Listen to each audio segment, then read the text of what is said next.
señora María Rosa Kinsteiner y señora María Paula Merino Verdugo, y el abogado integrante, señor Patricio Carvajal Ramírez, por las faltas y abusos que habrían cometido al dictar la sentencia que acogió con costas el reclamo de ilegalidad presentado por AFP Habitat en contra de la Superintendencia de Pensiones, en virtud de la cual dejó sin efecto la resolución en virtud de la cual el órgano fiscalizador había aplicado a la administradora de fondos de pensiones una sanción por una multa a beneficio fiscal ascendente a 2.000 unidades de fomento por remitir a todos sus afiliados un correo electrónico en el cual adjuntó una carta que contenía una declaración pública en relación al que decía relación con el contenido, el contexto, consecuencias e impactos que tendría en las pensiones presentes y futuras de sus afiliados el proyecto de reforma constitucional que permitió el retiro de los fondos acumulados de capitalización individual y que hoy corresponde a la ley 21.248 publicada en el Diario Oficial el 30 de julio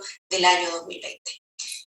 En cuanto a los antecedentes del proceso, cabe señalar que la superintendencia entonces tomó conocimiento de la referida carta y luego de solicitar un informe a la investigada, formuló cargos en su contra. Y estos cargos consistieron en que habría infringido lo dispuesto en el inciso primero del artículo 23 del Decreto Ley 3.500 por exceder el objeto único y exclusivo de una administradora de fondos de pensiones en materia de la información que envía en forma masiva a sus afiliados. 2, haber usado indebidamente los datos personales de sus afiliados con fines distintos a aquellos por los cuales los recopila, mantiene y trata en sus bases de datos. Y en tercer lugar, se imputa también a la AFP el incumplir reiteradamente las instrucciones impartidas por la superintendencia en orden al deber de observar las normas que regulan la publicidad, promoción, auspicio o entrega de la información de los afiliados, contenidas en el artículo 26 del decreto ley y además en el libro quinto del compendio de normas del sistema de pensiones.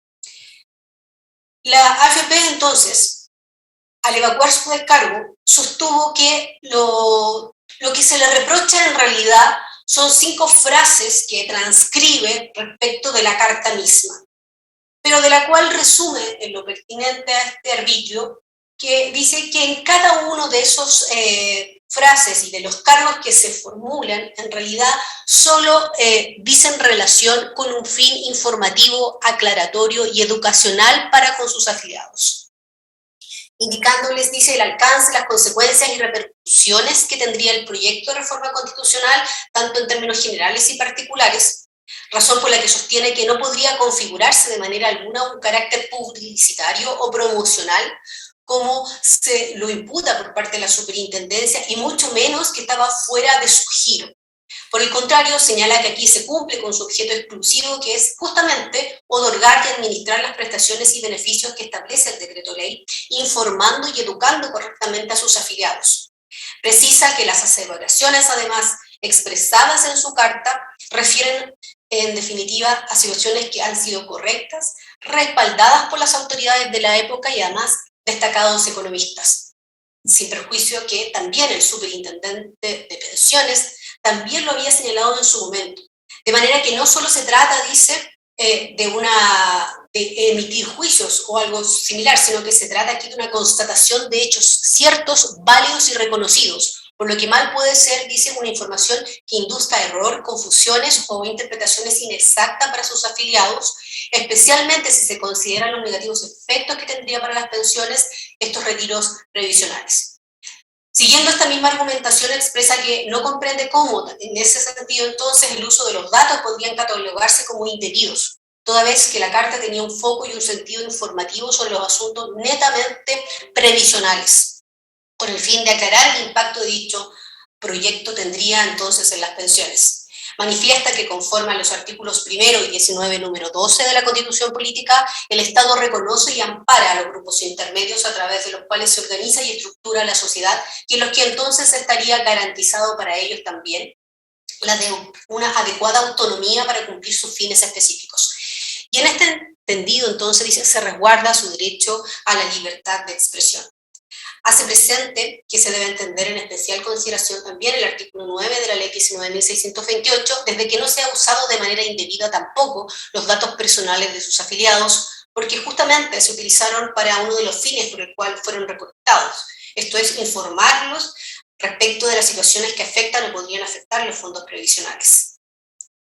Agrega, en definitiva, que todos los oficios que se envió también por la superintendencia dicen relación con las restricciones del uso de las bases de datos que digan relación con promoción efectivamente o anuncios, pero que en caso alguno refieren a lo que dice la carta, que es efectivamente analizar la situación que refería al retiro y los efectos que esto podía provocar en los afiliados. Razón por la que entonces entiende que esa misiva, en definitiva, no ha tenido ninguna infracción y por el contrario estaría dentro de su libertad también de expresión. La superintendencia entonces desestimó cada uno de estos alegaciones y dictó la resolución que ya indiqué, en virtud de la cual sanciona a la AFP con estas 2.000 unidades o las 2.000 unidades tributarias mensuales. El órgano fiscalizador, en lo concerniente al presente arbitrio, expresó que la línea de defensa argumental de la reclamante carece de asidero, porque sostiene que nunca se ha discutido aquí la veracidad o falsedad de las aseveraciones que contiene la carta en relación al proyecto de reforma constitucional, sino que en realidad lo que se le reprocha y se le está imputando a través de los cargos consiste en que ella manifestó su opinión y juicios de valor sobre la política contingente y la valoración de políticas públicas para enfrentar los efectos de la pandemia. Campos que dice que exceden absolutamente su giro, el cual se encuentra delimitado en forma exclusiva en la ley, y esto es el administrar fondos de pensiones y otorgar las prestaciones que la ley le indica. Por tanto, el contenido de la carta dice no cumple los criterios normativos de las comunicaciones de información que las administradoras pueden y deben remitir a sus afiliados. Añade que tampoco puede considerarse que en este caso habría una educación o información a los afiliados, porque insiste en que la superintendencia, si bien en definitiva tiene por objeto justamente el poder educar a los afiliados y está en la obligación de las administradoras hacerlo, en este caso, como lo reitero, hay juicios de valor que se realizaron respecto de las políticas públicas y respecto además al retiro que se estaba realizando. Cuestiones que dicen exceden absolutamente el marco normativo de las publicaciones que ellos pueden realizar. En relación a la base de datos, entonces, sostiene que sobre la base de este entendido, entonces, el haber hecho uso de aquellas para una función distinta a la que desarrollan en virtud de su giro y que les es permitido por ley, hace que también entonces hayan hecho un uso indebido de los tratamientos de los datos personales de sus afiliados. Razones todas por las que entonces considera que efectivamente todos y cada uno de los cargos están acreditados y son procedentes.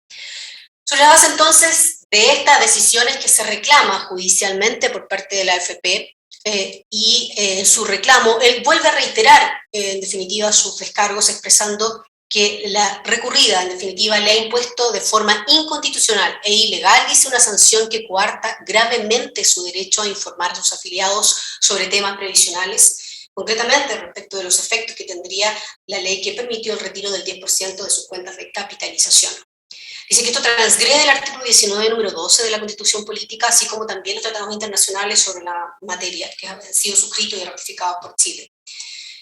Sostiene que en su calidad de administradora de fondos, tiene el deber de informar a sus afiliados respecto de los efectos que causaría el proyecto. Precisa que la reclamación, además, no se limita a impugnar la multa, sino que constituye una declaración de principios en cuanto al deber de respetar y fomentar, como un núcleo esencial de la convivencia, la libertad de informar y opinar, sin censura previa, y particularmente sobre temas previsionales, más aún teniendo presente la aseveración, dice, de todos los dichos que emitió en su carta. Reitéralo, como ya señalé, lo expuesto en sus descargos, en cuanto a que la carta poseía una intención informativa y que las expresiones valorativas se encuentran amparadas en la libertad de opinión, que las expresiones, en definitiva, de la AFP van en línea con lo observado por importantes figuras públicas, que en ningún sentido puede interpretarse la carta que tendría un contenido publicitario o promocional, como sostiene la superintendencia, y que el uso de los datos se ha realizado dentro entonces del marco legal. Luego de referirse latamente a la normativa aplicable, concluye que la superintendencia realiza entonces una interpretación errada de su objeto y giro, porque en definitiva, que sostiene el giro y le prohíbe la ley es que no puede realizar actividades económicas distintas a la de administrar los fondos. Pero aquello no dice relación en lo absoluto, sostiene la AFP, con el emitir opiniones. El giro de una sociedad anónima no puede significar de manera alguna el que no pueda opinar. No corresponde a ninguna actividad lucrativa el que pueda opinar y decir efectivamente lo que señaló a través de su carta, porque aquello está, dice, consagrado en el artículo 19, número 12. Pide entonces se deje sin efecto esta resolución 31 que lo sancionó y que en su lugar se desestimen los cargos formulados o en subsidio se rebaje la sanción de la pena de censura o a censura o bien la mínima de multa que corresponda. La Superintendencia de Pensiones ratifica lo mencionado en su resolución, expresando que se ajustó a la legalidad y que efectivamente los cargos están acreditados porque, en definitiva, la misiva, como ya señalé, solo decía relación con juicios de valoraciones en relación a las políticas públicas y lo referido al proyecto de ley. De manera tal que no podría entenderse que esto es parte de la educación previsional que podría dar la AFP. La sentencia, luego de analizar cada uno de los cargos, resolvió acoger este reclamo. Y se hace responsable y analiza cada uno de los cargos. La sentencia en relación al primero, que consistía en la infracción del artículo 23, sostiene que, dice textualmente la sentencia, al respecto, nuestro sistema jurídico, la emisión de opiniones políticas, económicas y cualquier otra índole son expresión de una libertad fundamental y de un valor democrático constitucional básico. Razón por la cual, entonces, agrega, es tal la relevancia para el funcionamiento social e individual que el ejercicio de tal libertad de expresión está fuertemente asegurado en el artículo 19, número 12 de la Constitución. En la especie, dice el decreto ley 3500, en primer lugar, no es una ley de quórum calificado, por lo que resulta en cualquier hipótesis impotente, dice, como fundamento para limitar la libertad de expresión. En segundo lugar, no se encuentra en ella, agrega la sentencia, ninguna disposición que permita una expresa limitación a la libertad de opinión, por lo que repugna el derecho de tal prohibición sea atribuida a una AFP como fruto de la interpretación relativa al objeto social. Vale decir, la administración estima que porque el objeto social de una AFP es exclusivo, está prohibida la emisión de opiniones, lo cual excedería entonces de este límite. Pero agrega la sentencia, dice, hay que distinguir que se trata de dos cuestiones diferentes, no solo porque un giro y una opinión social son cuestiones cualitativamente diferentes, sino porque aunque la emisión de tales opiniones, en caso de ser excedentes de su objeto, pudieran ser consideradas como inválidas, ello jurídicamente no es lo mismo que decir que se están prohibidas, ni menos que pueden ser sancionadas. No es posible desatender que las normas que imponen sanciones a las que establecen excepciones y las que limitan derechos no se pueden interpretar por analogía. Agrega también la sentencia que, no obstante lo anterior, tampoco ha habido por parte de la AFP, dice, un uso abusivo, ni siquiera excesivo de su organización social a la luz del artículo 23 del decreto ley. Por una parte, porque el ejercicio de su libertad de expresión no puede ser considerado ilícito, pues con independencia del acierto o desacierto, o gusto o disgusto de la autoridad le atribuye sus opiniones, estas aparecen como correctamente enmarcadas en el ámbito de la discusión general, habida en cuenta de que, como es de público y notorio conocimiento, dice la sentencia, en el debate se ha hecho notar por los especialistas que el retiro anticipado de ahorros previsionales ha tenido efectos económicos adversos para el funcionamiento del sistema previsional.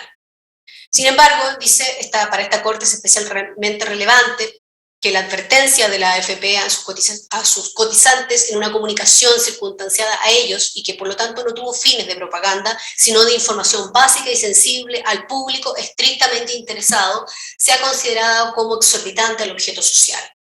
Se trata entonces de un acto de información sobre circunstancias subjetivas, valoraciones y prospecciones de claro interés para los ahorrantes y que, por tanto, en cuanto a información relevante, difícilmente podría sostenerse que no le resulta ilícito a la AFP, más aún para la administradora, el hacerlo, el realizarla, el comunicarla y, por lo tanto, sancionarla por ello a la superintendencia. En cualquier caso, agrega, de la lectura de la misiva se ha dado lugar a las sanciones que se reclaman en auto, se desprende claramente que esta no tenía un fin último, hacer una crítica a un proyecto de ley o una política pública, sino que tal opinión se enmarcaba, dice, en una advertencia a los ahorrantes para los efectos que una vez aprobados tales preceptos podrían generar.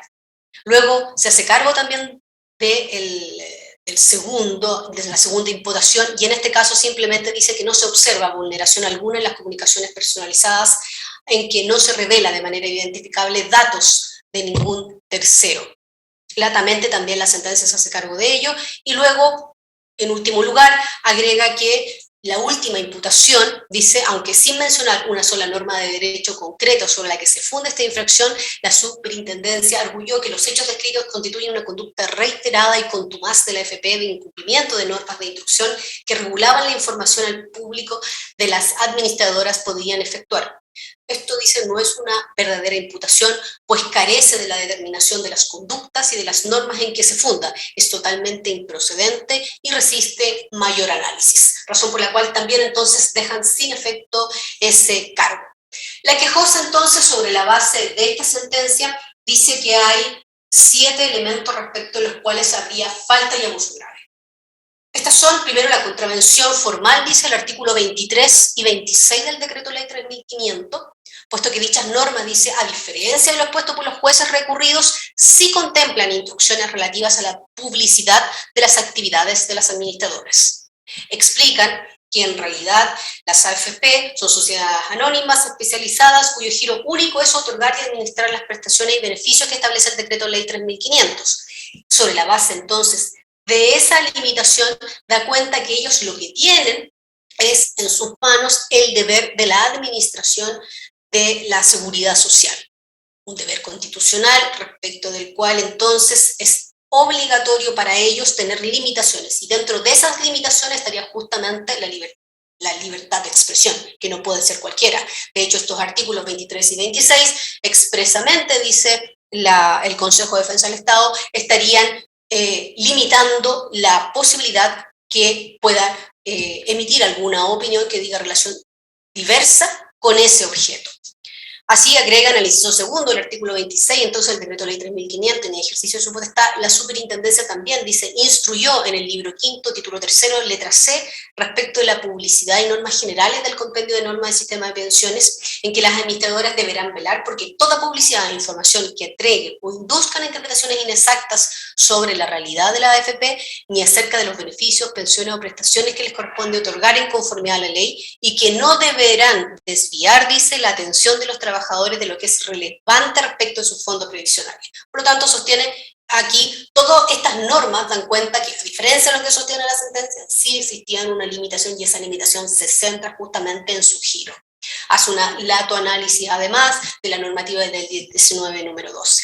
Luego agrega que el Decreto Ley 3500 sí es una ley de quórum calificado, a diferencia de lo que sostiene la sentencia también, porque explica que en este caso, el artículo 19, número 18, dice expresamente que es a través de una ley de quórum calificado en que todas estas materias deben así tratarse. Por lo tanto, subentiende que este decreto también lo es sobre la base que regula todo el sistema previsional. En tercer lugar, habla que hay un desconocimiento de las facultades sancionatorias de la Superintendencia de Pensiones. Sobre el particular, indica que los jueces recurridos tienen una errónea apreciación respecto de las facultades sancionatorias de la Superintendencia y la tipicidad en que se estiman, en definitiva, las imputaciones que se le realizaron. Explica latamente el análisis y cita todos los artículos que sostiene del decreto ley, que refieren, además de la ley 20.255, que facultan a la superintendencia para aplicar sanciones por las infracciones, y dice expresamente, por las infracciones de ley, reglamentos e instrucciones y órdenes que ellas emitan. Por lo tanto, los oficios que emitieron en su oportunidad dan cuenta que también deben ser cumplidas por las AFP, de manera que al no haberlas cumplido, como ocurre en este caso, dice la quejosa, también se habría ocurrido una infracción, y no es procedente que la sentencia haya señalado respecto del tercer cargo que no habría o no tendría un sustento. Agrega también que hay una errónea calificación del contenido de la opinión emitida por la AFP y en especial el principio de congruencia, además de hacer acusaciones, dice, gratuitas y falsas para la Superintendencia de Pensiones. En este caso sostiene que lo fallado se aparta del mérito del proceso, puesto que en primer lugar, dice, los cargos formulados fundantes de la sanción aplicada a la reclamante no tienen como presupuesto la veracidad o falsedad de las afirmaciones contenidas en la carta, sino que el reproche consiste en que la AFP emite opiniones particulares respecto de políticas. Por lo tanto, no informa ni explica materias previsionales. Lo que asevera, en definitiva, la AFP dice la quejosa, es manifestar su opinión y juicios de valor sobre el referido proyecto, emitiendo una opinión política sobre la política contingente, como ya señalé, y las políticas públicas. Y vuelve a reiterar todo el análisis anterior que indica en relación, por lo tanto, a este tema. Conforme a lo expuesto, señala que se colige entonces que los jueces recurridos parten de una premisa equivocada en cuanto a cuál fue el reproche formulado por la Superintendencia de Pensiones y, por consiguiente, su análisis de la resolución sancionatoria resulta inválido e inmotivado. Agrega luego que hay una errada aplicación de la ley 19.628 desde que se soslaya que, conforme a la ley, la utilización de los datos personales requiere de un título previo que lo autorice. Y en este caso no hay ningún título previo que lo autorice. Luego agrega que la sentencia se alejó del mérito del proceso y ausencia de motivación, por lo ya señalado expresamente. Las demás infracciones que se alegan por parte de la quejosa, todas giran en torno a este tema, señoría, en cuanto a señalar que aquí hay un objeto único de la, en definitiva, de las administradoras de pensiones que no fue cumplido y que hay una emisión, en definitiva, entonces, de un juicio de valor respecto de la política contingente y de las políticas públicas. Razones todas por las que solicitan entonces que, en virtud del recurso de queja, se apliquen las medidas que correspondan y, además, se restituya la sanción que se le había aplicado en su oportunidad a la administradora de pensiones. Al informar los sentenciadores recurridos, dicen que arribaron a la convicción de acoger el reclamo sobre la base de los argumentos ya latamente expuestos en su sentencia, limitándose simplemente a ejercer la jurisdicción, razón por la que dice que no han cometido falta o abuso, y menos grave, ya que, en definitiva, en su sentencia se indica y se explica cada uno de los argumentos pertinentes. Eso es, señoría, todo respecto a los antecedentes de la causa. Bien, terminada la relación, señora relatora. Si alguno de los colegas quiere hacer alguna pregunta, No, si no es así, se concede la palabra para que pueda iniciar su alegato a la parte recurrente. Con la venia de su señoría excelentísima, alego por mi parte, solicitando que se acoja el recurso en virtud del mérito del proceso y esencialmente lo que trataré de exponer en esta audiencia. Primero que nada, señora presidenta, voy a pedir la excusa, a lo mejor voy a alegar menos tiempo del anotado por la programación de la sala en virtud de la detallada relación que hemos escuchado. Quisiera partir precisando que si bien el recurso de queja de esta parte sigue el orden de cargos que señala la sentencia, fue por un efecto de orden o explicativo. Pero en definitiva no podemos olvidar que lo que está reclamado no es el oficio de cargo, sino es la resolución sancionatoria. Y quisiera precisar cuáles son los tres hechos por los cuales fue sancionado definitivamente a través de la resolución número 31 de octubre del 2020.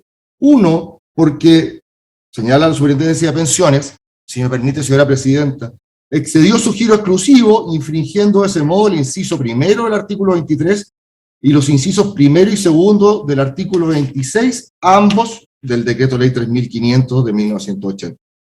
Dos, usó indebidamente los datos personales de sus afiliados con fines distintos a aquellos por los cuales los recopila y mantiene la base de datos.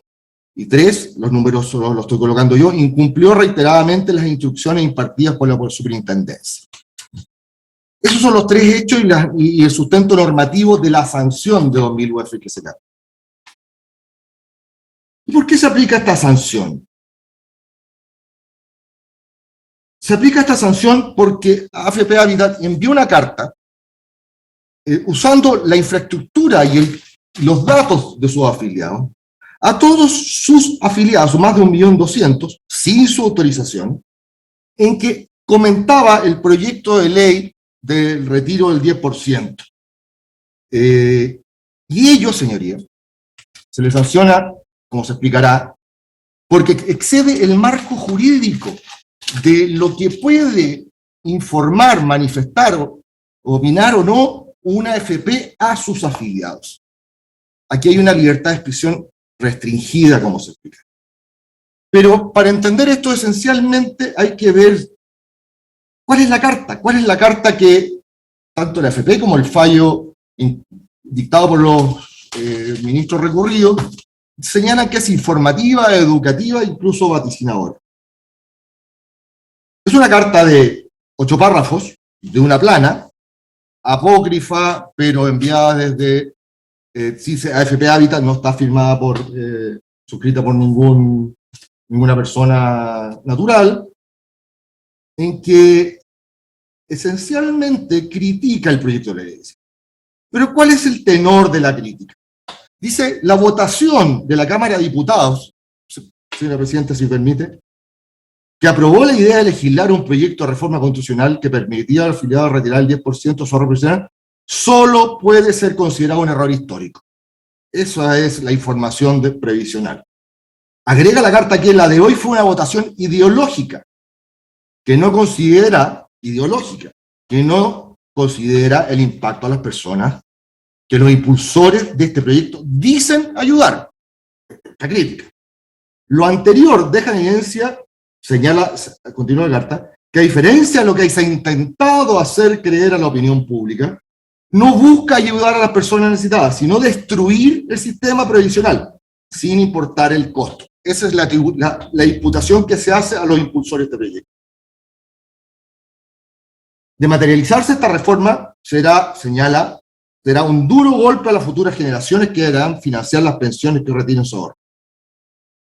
El retiro de fondos, en otro párrafo, abre una puerta cuyas consecuencias a mediano y largo plazo son perjudiciales e innecesarios, al tener disponible mejor alternativa, planteando un dilema que polariza a la sociedad, ante una definición transcendencial como la de disponer de un ahorro provisional para un fin diferente al definido. Además de referencias al proyecto de ley alternativo del gobierno que lo valora positivamente, manifestando al ministro Briones, y un par de aclaraciones más, no hay otro mayor contenido en esta carta. Siempre invito a sus señorías que la lean. Acá no se trata de que si estamos de acuerdo o no con el contenido de la carta. Es si esta carta, con esta contenido, puede ser enviado a los afiliados.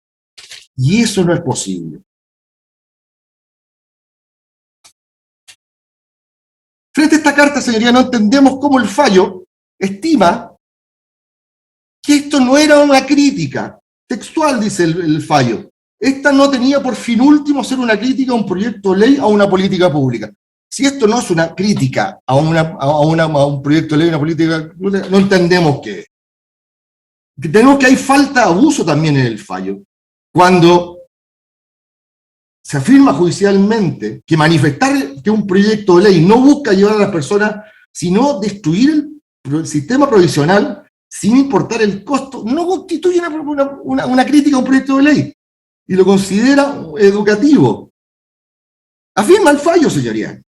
Se trata de afirmaciones sobre circunstancias objetivas, es decir, de acuerdo al fallo, a los jueces recurridos, que sea una votación ideológica, que se trate de ocultar información a la opinión pública, la imputación de que es un error histórico y lo demás que lee, según el fallo, son circunstancias objetivas, valoraciones y prospecciones de claro interés para los ahorrantes y información relevante para ellos.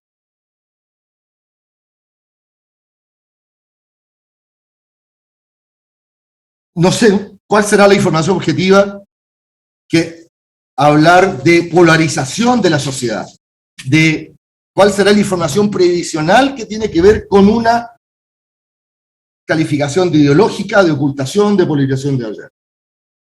Si ello no es subjetivo, señoría, no sabemos, no logro imaginarme qué será subjetivo.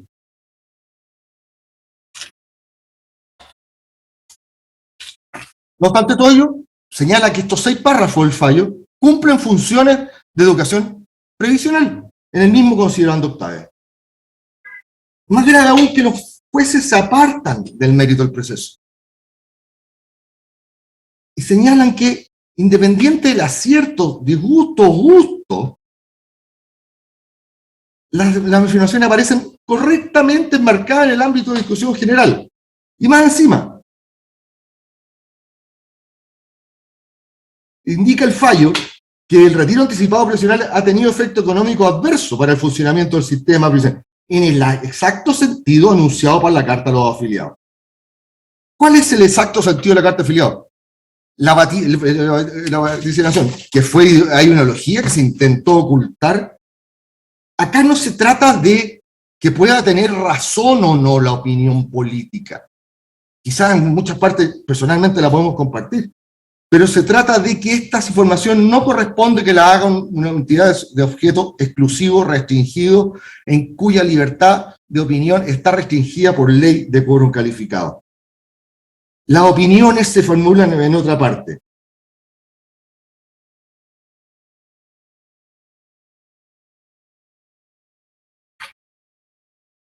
Tampoco se entiende cómo el fallo, señoría, avala la utilización de datos personales, cómo se explicará y cómo se resuelve la relación. Acá el fallo se aleja también del medio del proceso porque se le sancionó por la utilización de datos personales entregados para un fin diferente a manifestar operaciones políticas y sin autorización de estas operaciones políticas. Esto es equivalente en un sujeto menos regulado que un banco, junto con su cartola, nos acompañe una opinión política acerca de una contingencia que afecte a ese banco. Alguna reunión con algún hijo de una empresa, no sé, de cualquier contingencia. A través de la cartola, yo le di esos datos al banco para que me mandara la información respecto a mi banco y aquella que está regulada que me puede mandar. No para que mande opinión política. Hay otros canales, no se trata de que no tenga opinión, pero no puede usar este canal de información a los afiliados. Y ese fue lo que hizo. Claro. Pero señoría, quizás lo también más o grave o tan grave es que señala el fallo que no existe ley que sancione y que se intenta aplicar por analogía el artículo 23 y se olvida absolutamente el artículo 26 y de las normas reglamentarias del compendio de pensiones por las cuales fue sancionado Hábitat. Señala el fallo que el decreto ley 3.500, que califica que no es de quórum cualificado y que él sí lo es como se explica, no contiene una prohibición expresa relativa a la libertad de expresión. Tal prohibición sencillamente no existe. La resolución no leyó ni el encabezado ni la materia. Es decir, el fallo de la resolución no se atendió a la materia. Dice, visto lo dispuesto en el inciso primero, el artículo 23, reitero, el inciso segundo, el artículo 26 y las normas contenidas en el capítulo, es decir, se queda solo con el artículo 23, se olvida el artículo 26. ¿Y qué dice el artículo 26? Regula la publicidad y en general señala que dice que está dirigida a proporcionar información que no induzca a equívocos o confusiones, ya sea en cuanto a la realidad institucional o patrimonial o los fines y fundamentos del sistema. Por último, señoría, en este resumen preliminar, el fallo está dado ultrapetita porque condena en costas esta parte sin haberse pedido la condenación en costas por la contraria, y no hay norma que habilite al tribunal a aplicarlas de oficio como sucede en otros temas. ¿Por qué el fallo contraviene como primera falta de uso el artículo 23 y 26? De acuerdo a la ley, y esta es la pregunta que tenemos que hacernos, ¿puede la AFP usar sus canales de comunicación con los afiliados para intervenir en un debate político? No. No. El decreto ley 3.500 regula en muchos aspectos, limita en muchos aspectos las libertades o derechos de una sociedad que decide constituirse como administradora de fondos de pensiones. En ellas limita la libertad de expresión. El fallo señala que el decreto ley 3.500 no es una ley de quórum calificado, señala textual que no se encuentra en ella disposición alguna que consista en expresa expresa limitación de la libertad de expresión, y señala que acusa, como se dijo, a la Superintendencia de Pensiones de aplicar analógicamente el artículo. Ninguna de esas circunstancias es efectiva. El decreto ley 3.500, si es una ley de quórum calificado, existen expresas disposiciones que limitan el contenido y el alcance de las comunicaciones que pueden tener las AFP con sus afiliados, y no se ha aplicado, y eso consta de la simple lectura de la resolución sancionatoria, analógicamente el artículo 23.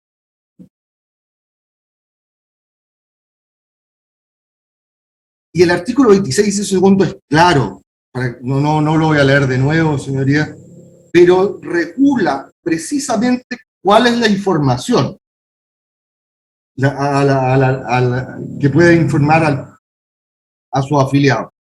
Información acerca del capital, inversiones, rentabilidad, comisiones, oficinas, agencias, sucursales, de acuerdo a las normas que fije la superintendencia. La realidad institucional, patrimonial y los fines y sus fundamentos del sistema existente, no del futuro. Esta es la norma infringida que el fallo señala que no existe. La ley es clara. Y esta ley y esta norma que regula se debe entender obviamente en el marco de un objeto restringido de una sociedad que presta un servicio de utilidad pública a través de una gestión privada, por ser más eficiente, pero presta un servicio de utilidad pública. Quizás uno de los mayores es el servicio de utilidad pública previsional. Por eso existen estas restricciones y por eso no puede ser juzgado tal cual como un privado.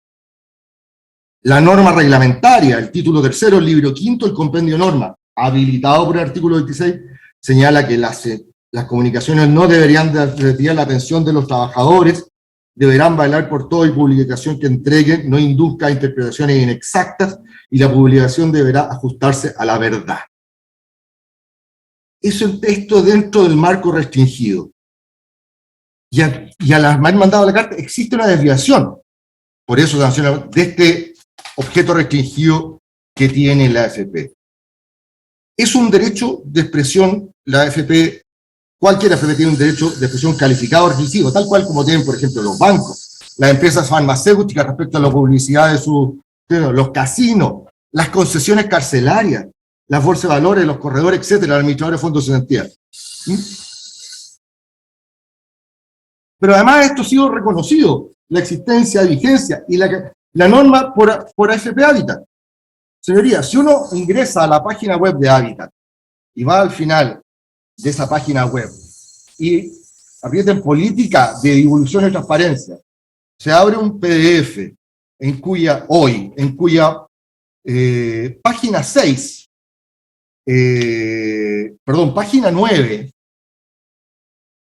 en cuya página, denominado, política de divulgación y transparencia, en cuya página 9 señala en el capítulo 6.6.1 la información sobre los productos y servicios que debe ser difundida a los afiliados y pensionados es la siguiente: información sobre los productos, información sobre los fondos de pensiones, proyección de pensión e información de los canales de atención. Es la misma AFP, a través de sus actos propios, a través de su política de divulgación y transparencia, la que establece cuál es la información que se puede dar a los afiliados, con sanciones a sus empleados establecidas en el título final, cuando se incumpla esta propia política que está de acuerdo con la norma. Lo que no está de acuerdo con la norma es la carta enviada, señores.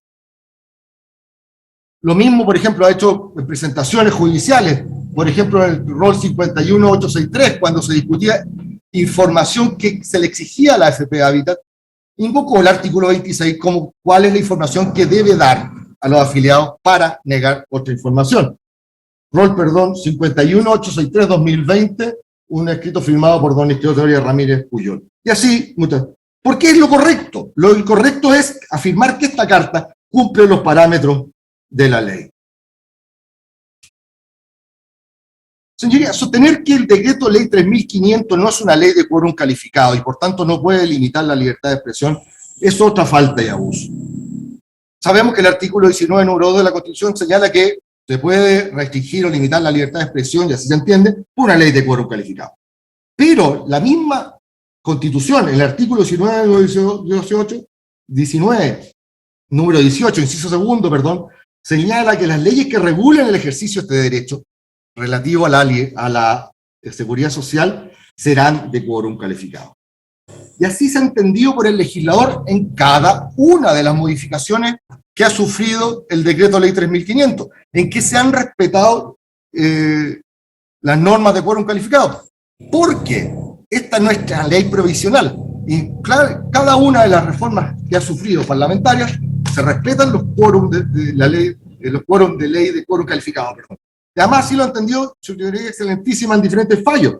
Cito, por ejemplo, el rol 49981-16, en que claramente establece, porque no hay discusión al respecto, que el decreto ley 3506, nuestra estructura provisional, es una ley de quórum calificado, y cuya modificación y derogación también debe ser. Cuestión que estuvo presente en los quórum y en las discusiones de quórum de los varios ya proyectos de retiro de fondos previsionales que ha habido. Que había que cumplirse con su quórum, o al final se optó por reforma constitucional. Se falta el abuso también al desconocer las facultades sancionatorias. Dice que no hay ley que sancione, que no puede sancionar. Señoría, la ley, el artículo 47, número 10 de la Ley Orgánica de la Superintendencia de Pensiones, el artículo 17 del DFL número 101 y el propio decreto ley 3500, en las normas que señalan estos recursos, establecen claramente la facultad de la Superintendencia de Pensiones de sancionar por infracción a las leyes, reglamentos e instrucciones. Y eso es lo que se ha aplicado acá. Señoría, hay falta de uso, una errónea calificación del contenido de esta carta, como hemos tenido. Como se dijo, no se trata de una verdad o no, y no se trata de que haya vaticinado correctamente lo que iba a pasar. Lo que se trata acá es que son opiniones políticas, con afirmaciones graves, con afirmaciones de intenciones, que no corresponde que se manden a sus afiliados. Tiene otros canales. Ayer apareció no sé si presidenta o gerenta de la Asociación de Pensiones, criticando el nuevo proyecto. Esos son los canales, o a través de la propia publicidad o gestión de prensa que puede hacer la AFP, pero no puede usar el canal de información restringido como información a los afiliados, porque es confuso. Una cosa es una opinión del Banco X, Banco Chile, y otra cosa es que me llegue su opinión a mí a través del correo electrónico que yo le di y que me puso como obligatorio para poder ser.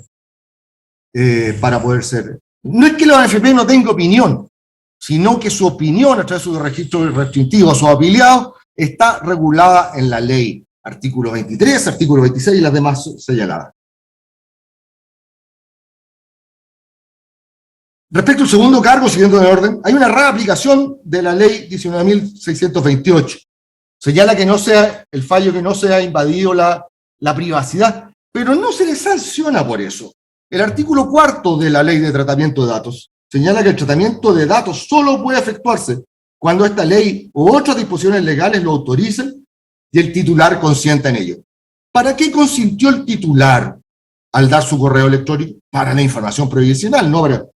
Y el artículo 9 es más claro, solo puede usarse para los fines que se hayan recolectado. ¿Cuáles son los fines que se hayan recolectado? Señoría, la información previsional.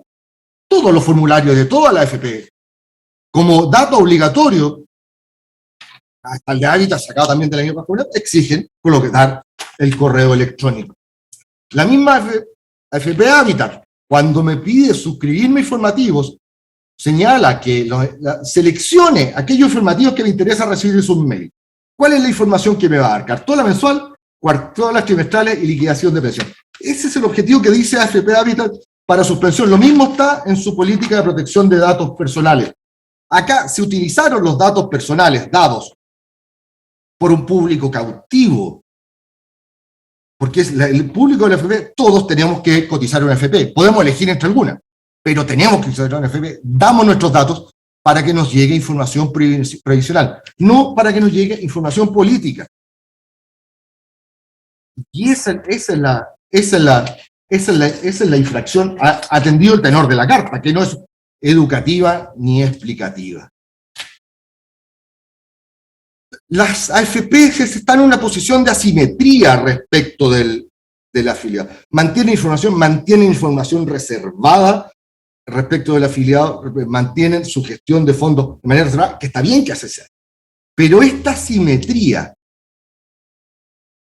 también justifica estas restricciones a la información que se puede dar. Y también se justifica por la restricción a la libertad, al derecho constitucional, de la libertad de contratación que tenemos con nuestros fondos, constituciones previsionales.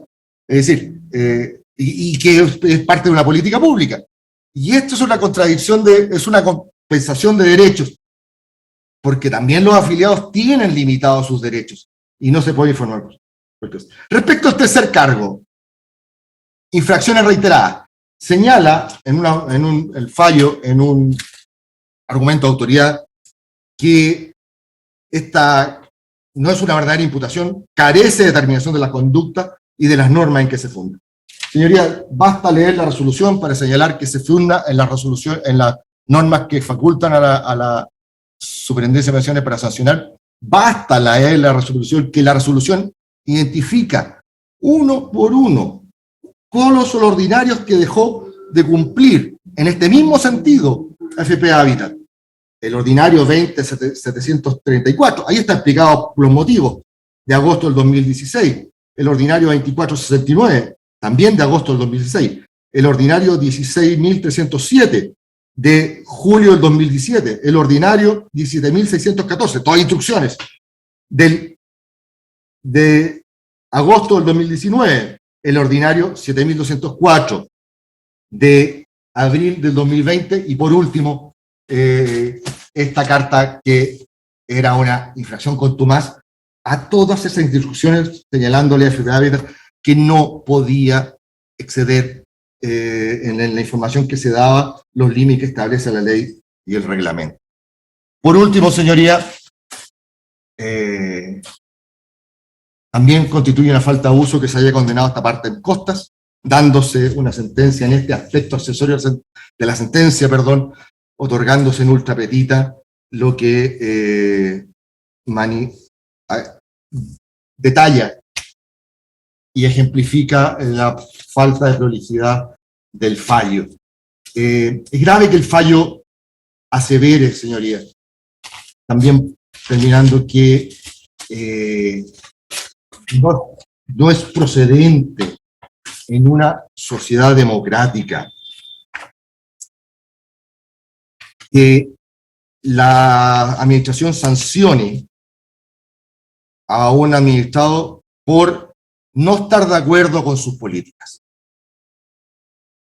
Eso es una aseveración gratuita contenida en el fallo, porque incluso la contraria cita las opiniones del Superintendente de Pensiones relativas al proyecto de retiro.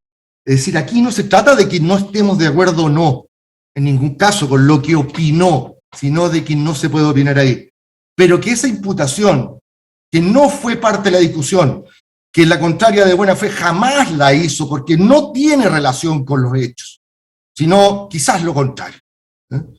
Es una imputación aventurada y agraviante, quizás los Superintendentes de Pensiones, de atribuirle que por no estar de acuerdo con la opinión política de Habitat, se le habría sancionado. Nunca ha sido ese el hecho. Puede haber discusión jurídica respecto a la restricción de la libertad de expresión, pero jamás se ha sancionado a AFP Habitat por estar o no estar de acuerdo con lo que dice. Eso no es el tema. Y por tanto, esa es quizás la mayor falta o abuso sometido en el fallo a juicio de esta parte. Solicito que se acoja el recurso, se enmiende el fallo conforme a derecho, con las costas del mismo, si fuere procedente. Es todo cuanto tengo que agregar, señora presidenta. Bien, terminada su intervención, señor abogado, puede alegar por su parte la parte recurrida. Gracias, su señoría, por la venia de su señoría excelentísima. Vengo a alegar en representación de AFP Habitat, solicitando se rechace el recurso de queja interpuesto por el Consejo de Defensa del Estado. Como se expuso en la relación, la única conducta por la cual se sanciona a Habitat fue haber enviado una carta a los afiliados donde se proporcionaba información objetiva sobre los efectos del primer retiro del 10% de sus cuentas de capitalización individual y obviamente se manifestaban también, y es cierto, opiniones respecto de dicha política pública. Lo anterior, respetando plenamente la legalidad vigente, como encontremos a continuación. En efecto, señoría excelentísima, esta sanción es sumamente preocupante, no solo porque afecta en forma ilegal y arbitraria derechos fundamentales de Habitat, sino porque de confirmarse estaríamos en presencia de un ente regulador que censura ilegítima y gravemente a sus fiscalizados, coartando su derecho y también su deber de informar a los afiliados sobre temas previsionales, particularmente, su señoría, si se trata de la reforma previsional más importante de los últimos 40 años. Lo anterior en un contexto que es preocupante. Primero, el contenido de la carta nunca fue rebatido ni impugnado por la superintendencia. Es más, como veremos a continuación, tanto el superintendente, ministro de Estado, como el propio expresidente de la República y ahora el actual presidente de la República han manifestado las mismas ideas y opiniones indicadas en la carta. Y más grave aún, en segundo lugar, las otras AFPs enviaron a sus afiliados cartas con igual contenido, incluyendo opiniones de este tipo también. Y ninguna de ellas, su señoría excelentísima, fue sancionada, ni siquiera amonestada. Después de lo anterior, veamos los antecedentes del caso. Pues bien, como todos saben, entre los meses de abril y junio del año 2020, una serie de diputados y diputadas de la República presentaron 3 proyectos de reforma constitucional con la finalidad de permitir a los afiliados de las AFP el retiro de un porcentaje de sus ahorros previsionales. Durante la tramitación del proyecto de reforma constitucional, numerosos líderes de opinión, economistas, autoridades, manifestaron sus aprensiones respecto de esta iniciativa, que según sus propias palabras, desnaturalizaba los objetivos primordiales del sistema previsional, en desmedro, obviamente, de las futuras pensiones. Dado el alto nivel que existía respecto de este proyecto, un alto nivel de interés, ¿no es cierto?, y en vista de las expectativas que existía en la población, todas las AFPs, todas, sin excepción, formularon declaraciones públicas. Y aquí en el alegato de mi parte contraria señala que no habría ningún problema que hubiera hecho gestiones de prensa a la AFP respecto de estas opiniones, contradiciéndose a que se vulneraría el objeto único. No habría problema en estas gestiones. Pues bien, la otra AFP lo hicieron y además mandaron cartas a sus afiliados a través de correos electrónicos. Pero ninguna de ellas, su señoría, fue sancionada. Ahora bien, respecto del contenido mismo de la carta, si se lee detenidamente y no parcialmente, como hace la contraria, vemos que hay primero un elemento básico y primordialmente informativo, alertando a los afiliados sobre los efectos negativos de los retiros de los fondos, que van a tener en sus pensiones futuras, advertencias que por lo demás se hicieron realidad. Y hay elementos valorativos, sin duda hay elementos valorativos, donde se insta a las autoridades políticas a explorar otros mecanismos. Eso es muy importante. La carta llama a la autoridad a explorar otros mecanismos de solución ante la grave crisis económica que sufría y sigue sufriendo el país, producto de la inflación, también causada en parte importante por estos retiros.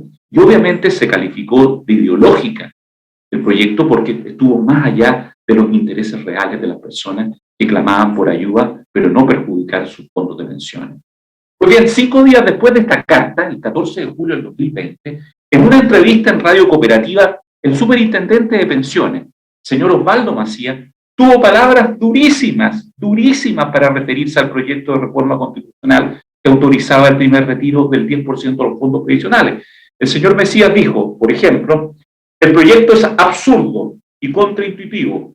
El proyecto es una estocada mortal a la reforma previsional. El proyecto, desde un punto de vista de las pensiones, es nefasto, letal para las pensiones. Es justamente, dice, ir al revés, y lo cito, es justamente ir al revés a lo que hemos hecho durante los últimos años. Como se puede ver, duras palabras, ¿no es cierto?, para un órgano fiscalizador y técnico, no político, un órgano fiscalizador técnico y no político. La pregunta que nos hacemos, ¿se excedió la autoridad? ¿Incursionó dicho funcionario en el terreno político? Ciertamente no, simplemente manifestó opiniones sobre un tema previsional que le compete. Si vemos, por ejemplo, lo que sucede hoy día con la Convención Constitucional, muchos órganos del Estado, incluyendo el Poder Judicial, y con razón, han emitido opiniones y críticas muy duras a lo que está haciendo otro órgano. No son órganos políticos, son órganos que cumplen su función, pero tienen ciertamente derecho a opinar. Si el día de mañana le decimos que no se puede opinar, que no se puede rebatir una política pública nefasta, sino en palabras del superintendente, no mía, en palabras del superintendente dijo que era nefasta. ¿A qué vamos a llegar como democracia, su señoría? Excelentísima. Bueno, Esas icónicas expresiones del superintendente, que también se repiten varios ministros de Estado y el propio presidente de la República, y el actual, hasta oír al actual presidente de la República, sobre su opinión de los retiros, ¿no es cierto? La superintendencia sancionó a Hábitat por la carta, y la sancionó con 2.000 UF, pero no sancionó a ninguna otra FP que mandaron cartas similares. Veamos ahora cuáles fueron los cargos, señoría. El primer cargo es infracción al inciso primero del artículo 23 y hace mención ahora, por otra parte, al artículo 26 del DL 3500. En su parte relativa al objeto único. Según la superintendencia, la carta enviada a los afiliados no se ajustaría a este objeto. El segundo cargo es infracción al artículo 4 de la ley 19.628 sobre protección a la vida privada de las personas. A juicio de la superintendencia, contrario a esta ley, es contrario, perdón, a esta ley que las AFPs concretamente utilicen datos personales, correo electrónico para contactar a sus afiliados emitiendo opinión. Y finalmente, sin mencionar ninguna norma infringida, la superintendencia señala que esta carta constituye una conducta reiterada, contumaz, dice, contumaz, de incumplimiento a las normas e instrucciones que regulan la información pública. Como dije recién, en una multa de 2.000 UF, enorme, en donde se considera su monto atendiendo, dice la resolución, a que esta infracción es grave, que es un riesgo para el sistema de pensiones, que genera un daño a la fe pública. Eso es lo que dice la resolución. Y además, una reiteración. Veamos ahora la improcedencia de cada uno de estos cargos, señoría excelente. El primer cargo, como decía recién, en palabras muy simples, la médula o núcleo esencial del primer cargo es el siguiente. Puesto que las AFP poseen por ley un objeto exclusivo, emitir opiniones constituiría una actividad que lo excede. El objeto exclusivo les prohíbe emitir opiniones. Pues bien, rechazamos tajantemente esta afirmación, tajantemente. En primer lugar, el objetivo principal de la carta fue entregar a los afiliados información relevante para la toma de decisiones en materia exclusivamente previsional. Por ejemplo, se señaló los efectos que causaría el retiro de las futuras pensiones, las razones técnicas por las cuales había mecanismos mejores para ayudar a las personas, que 3 millones de afiliados quedarían sin ahorro previsional, los efectos que habrían respecto al financiamiento futuro de las pensiones, el impacto en materia de gasto fiscal, el impacto en la inflación, entre otros.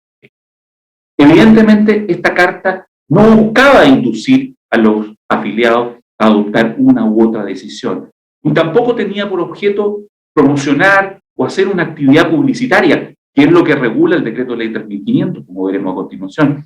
La carta únicamente pretendía informar a los afiliados y entregar su opinión al debate público sobre una materia que, repito, es la más importante que se ha regulado en los últimos 40 años en materia de pensiones.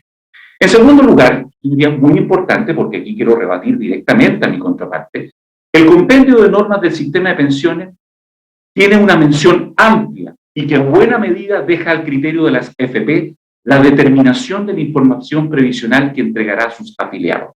Aquí hemos hecho mención al libro quinto, título 14, capítulo 3, número 9, letra B, al libro quinto, título 3, letra C, número 5, todos los cuales se puede ver deja bastante a la medida o al criterio de la AFP qué información previsional debe entregar. Por lo tanto, la normativa no establece un listado taxativo de la información que se puede entregar. Eso es falso.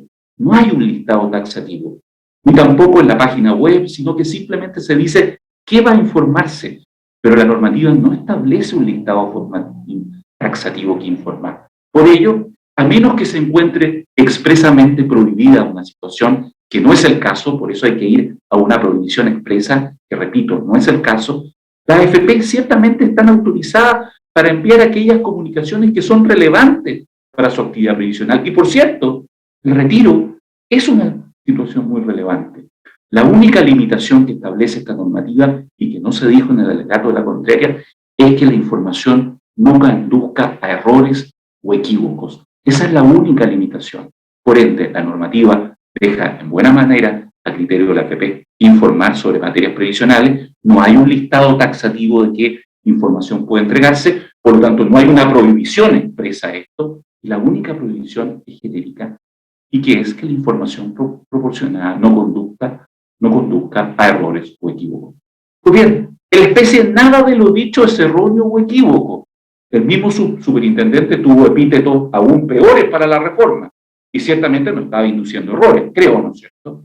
Tanto es así que en parte alguna de la resolución impugnada se afirma que los datos entregados por Hábitat fueron falsos, erróneos, equívocos. Ningún reproche de eso se formula.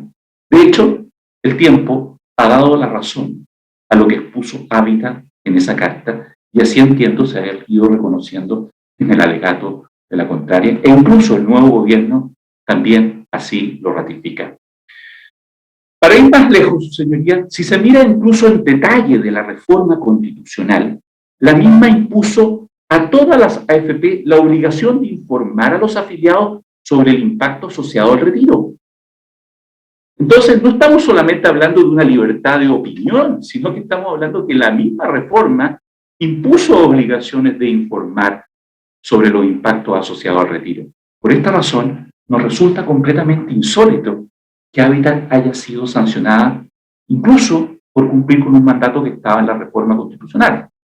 Tercero, su señoría, las expresiones emitidas en la carta que pueden estimarse como juicio o valor, si bien son de alcance acotado, ya las dijo expresamente, siendo una selección bastante fuera de contexto en algunas partes, se refieren a temas previsionales y se encuentran suficientemente cubiertas por la libertad de emitir opinión, que es un derecho fundamental que reconoce nuestra Constitución y los tratados internacionales.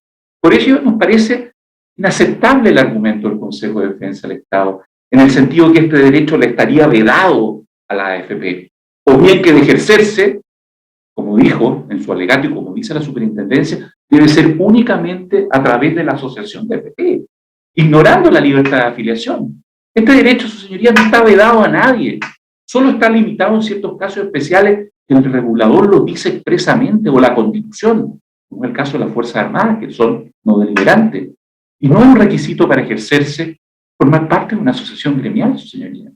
Aquella interpretación evidentemente pugna abiertamente con nuestro ordenamiento constitucional. Al efecto, solo para enriquecer la discusión, algo de derecho comparado.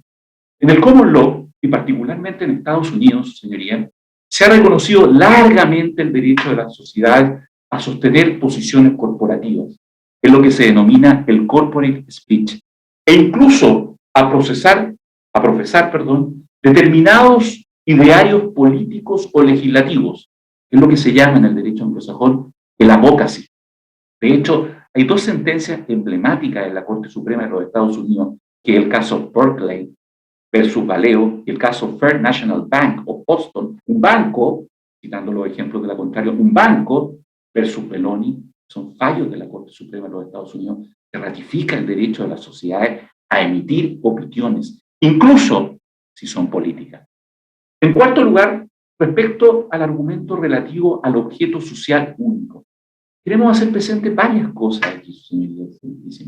Primero, el artículo 9 de la ley 18.046, que es la ley que regula la sociedad anónima, al referirse al objeto social, da una definición. Dice que el objeto social es cualquier actividad lucrativa, que no sea contraria a la ley, a la moral, al orden público o la seguridad del Estado.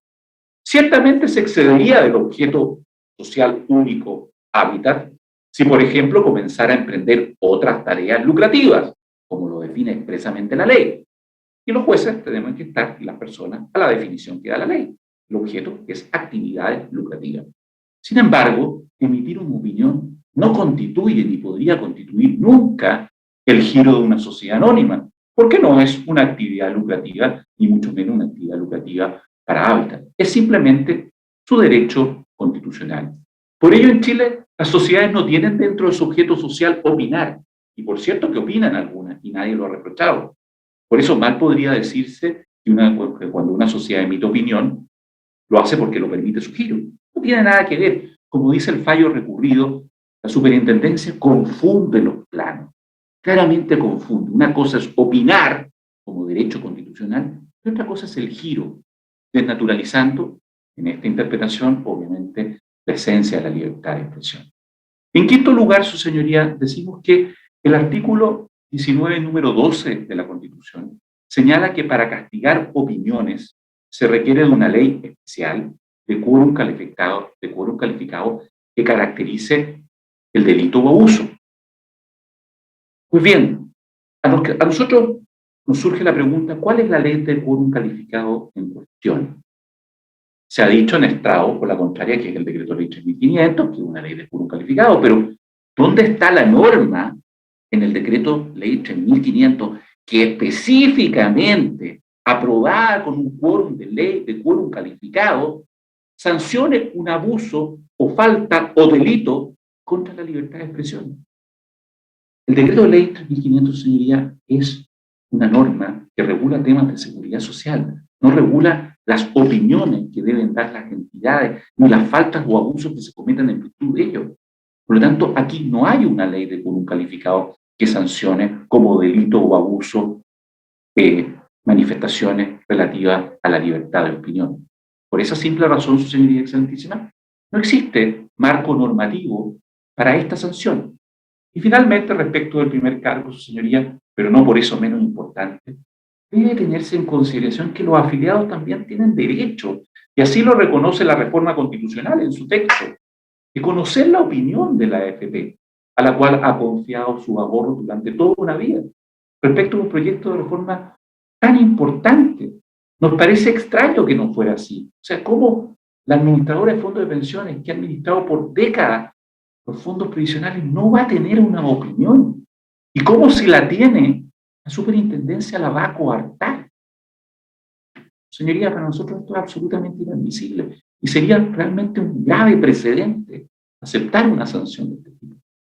Ahora bien, respecto del segundo cargo, la resolución impugnada sanciona a Hábitat por un supuesto tratamiento indebido de la información con que esta cuenta para desempeñar su función. Básicamente señala que utilizar su base de datos para enviar un correo electrónico violaría la ley 19.628 sobre protección de la vida privada de la persona.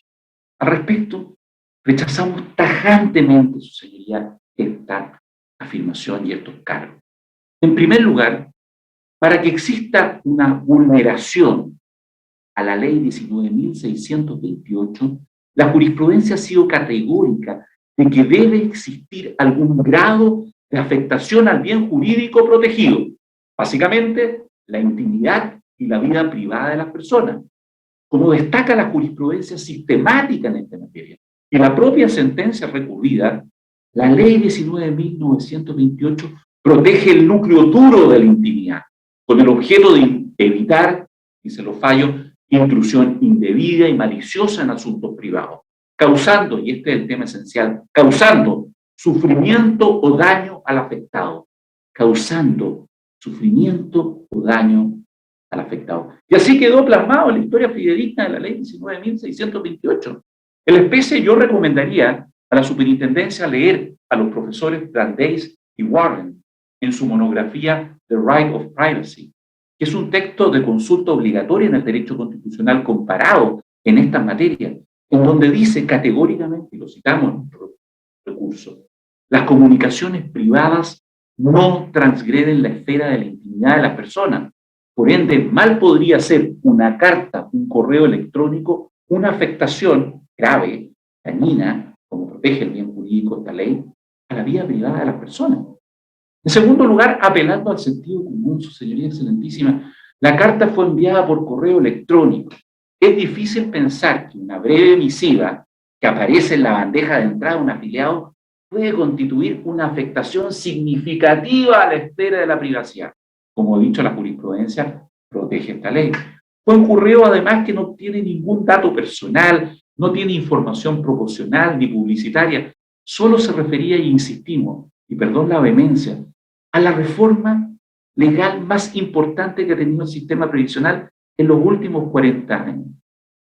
En tercer lugar, su señoría excelentísima, el cargo se fundamenta, en este caso, únicamente en infringir el artículo 4 de la ley 19.628. Sin embargo, es clarísimo que la superintendencia no posee facultades para sancionar administrativamente infracciones a esta ley. Tanto es así que la propia superintendencia en su sitio web reconoce que la ley 19.628 no se incluye en su marco regulatorio ni tampoco en su marco de potestades. O sea, la confesión de parte, relevo de prueba. Es la superintendencia la que nos está diciendo en su página web: yo no tengo facultades sancionatorias de esta ley. Y es clarísimo, su señoría excelentísima, porque no existe ningún órgano en Chile que tenga una facultad genérica sancionatoria por el uso indebido de datos o por la protección de esta ley. Las únicas sanciones son las establecidas en el artículo 16 de dicho cuerpo legal, las cuales son aplicables exclusivamente por el juez civil. Nada más. El juez civil puede sancionar esta norma. Por lo anterior se concluye, evidentemente, señoría, que no se ha aplicado aquí una sanción que sea legal, ¿no es cierto? Y que obviamente sancionar por esta ley está fuera del marco de las atribuciones legales o de la potestad sancionatoria de la superintendencia. Respecto al tercer caso, donde se acusa a Hábitat de reiteración de la conducta, un incumplimiento contumaz, como dice la superintendencia, es importante hacer presente lo siguiente. Primero, no se indica cuándo o en qué momento se ha incurrido en otras infracciones como la señalada, da una serie de oficios que no son pertinentes. O sea, así lo dice el fallo recurrido. No se indica cuándo o en qué momento se ha incurrido en otras infracciones como la señalada. Y en segundo lugar, esta acusación vulnera gravemente el principio del non bis in idem, su señoría. ¿Por qué? Lo que hace la superintendencia es considerar esta carta como un cargo independiente, un tercer cargo, y al mismo momento, cuando uno analiza el monto de la sanción, lo ocupa para agravar la sanción. Por lo tanto, hace un doble uso de esta acusación. Primero, como un cargo independiente, y segundo, para agravar la sanción, lo cual ha sido expresamente declarado inadmisible por esta excelentísima Corte. Para ir cerrando, su señoría excelentísima, y disculpen el tiempo que me he tomado, denunciamos que con esta sanción la superintendencia está abusando de sus potestades y obviamente violando el principio de confianza legítima. Quiero insistir una vez más, las otras AFP enviaron cartas similares con los mismos comentarios y no fueron ni siquiera amonestadas. No existe ninguna razón que explique por qué existe un trato distinto respecto de Hábitat. Es más, como se puede apreciar, la superintendencia no escatima en calificativos y opiniones en contra de Hábitat realmente insostenible, o sea, no muestra ningún tipo de imparcialidad. En la página 13 de su escrito de Bakú Traslado señala que Hábitat realiza cuestionamiento al sistema de pensiones en una evidente, dice, fíjense bien lo que dice, en una evidente y burda defensa de sus propios intereses. O sea, lo que está diciendo aquí la superintendencia es que Hábitat está defendiendo sus intereses y por eso critica el proyecto. Pese a que la superintendencia en varias ocasiones ha dicho que esta reforma no beneficia a la AFP, sino que simplemente a los afiliados. En efecto, su señoría, hasta un lego sabe que los retiros no impactan económicamente a la AFP.